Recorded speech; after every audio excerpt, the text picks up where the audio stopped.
নমস্কার, আপনারা দেখছেন বঙ্গবার্তা, সবার কাছে সবার কথা। রাজ্যের বেসরকারি 7টি বাস মালিকদের সংগঠনের সঙ্গে বৈঠকে বসতে বাধ্য হল কলকাতা পুলিশ। গতকাল লালবাজারের সঙ্গে ভার্চুয়াল বৈঠকের পরে কোনো সমাধান সূত্র না মেলায় 3 দিন ব্যাপী বাস ধর্মঘটে অনড় থাকেন বাস মালিকরা।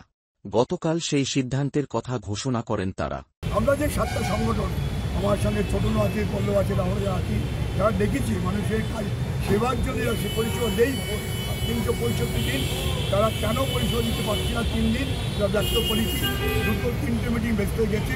আজকে মাননীয় পরিবহন মন্ত্রী বলে ফোন করেছিলেন, ওই সিটির সঙ্গে আজকে মিটিং 12টায় আছে। আমাদের সমস্ত সংগঠন 7টা সংগঠনই আমরা থাকবো। বাস মালিকরা যাতে সিদ্ধান্ত প্রত্যাহার করে নেন সেই কারণে শেষ মুহূর্তে এই জরুরি বৈঠক বলে বাস মালিকরা জানিয়েছেন।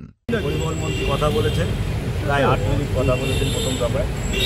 আমি বলেছি উচ্চপদস্থ পুলিশ কর্মী আধিকারিক আমাদের সঙ্গে বসতে হবে।